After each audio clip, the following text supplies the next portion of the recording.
is managing cloud infrastructure is paramount, not just to keep the lights on, but to save costs. Ajay Garg, Director of Global Business Development at Intel, joins me now to talk about how to manage your cloud infrastructure. Ajay, thanks a lot for talking to me. Thank you for inviting me here. No worries, I'm glad you came to the Cloud India.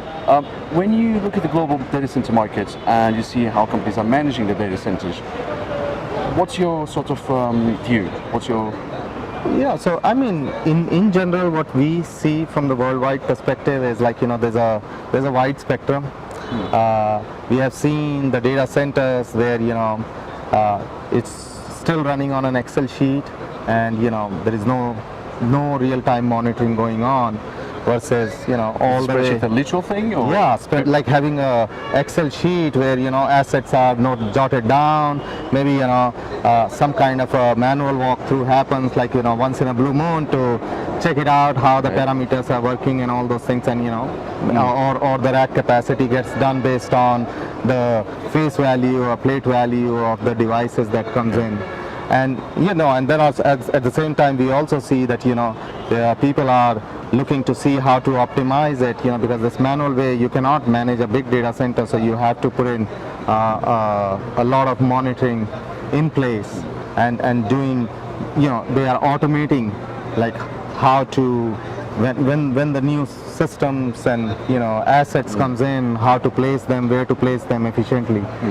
They do deploy a bunch of tools to do that. Okay. So what's the right sort of strategy to manage your cloud infrastructure? Yes. What sort of instruments can people use or business can use? So what I have seen is like, as I said, in some cases, right, there's a total manual. That is in my viewpoint is absolutely no. Yeah. Right. At the same time, I've also seen that a lot of times people use a lot of external sensors and wireless sensors and all those kind of things in place to manage the data center. But what happens in that case is the cost and the managing those external sensors, etc., raises the cost tremendously from the operating standpoint, right? Operating and maintenance standpoint.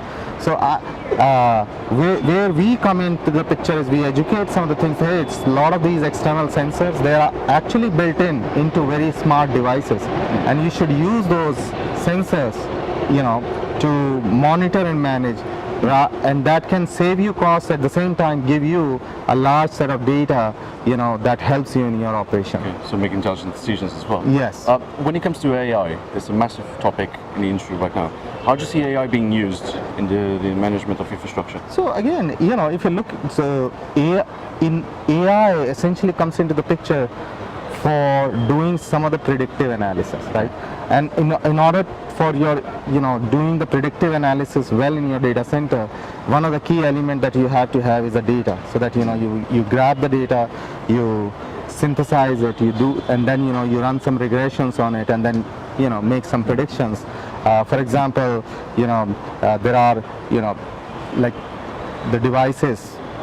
They provide a bunch of data about the memory failures, how many times it is happening and all, and that you can use to predict when actually the memory will going to fail, and then you can line up all your maintenance. So it's like predictive maintenance. Yes. And self-healing infrastructure, that's also another thing that's coming, I guess.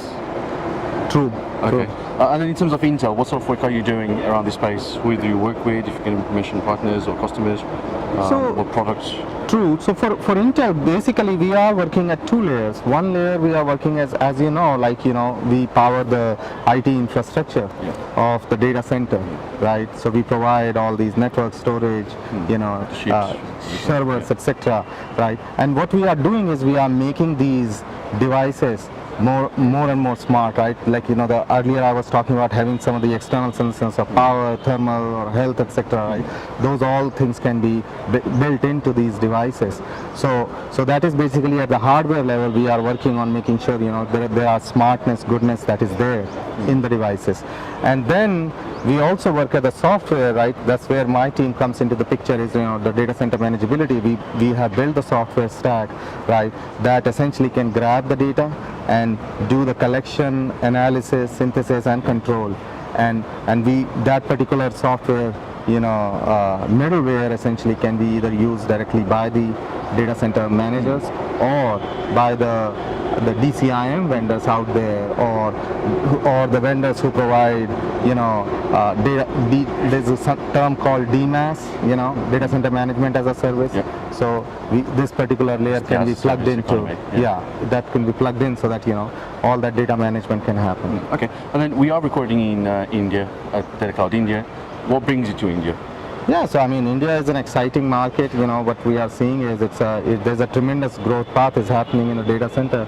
When I look here, right, people are talking about tremendous growth in the data centers, and our approach again here is to make sure drive enough awareness of, hey, when the data center growth is happening, how to do a better data center management. So fishing for business. Certainly. All right, and then one last one. If you could describe the future of the Indian data center market in one word, what would be the word? Growth. Growth. Okay. Okay, Ajay, thanks all for talking to me. Thank you. Thank you, Joe. No worries. Don't forget you can follow Data Economy on Facebook, LinkedIn and Twitter, and also visit the website on www.data-economy.com.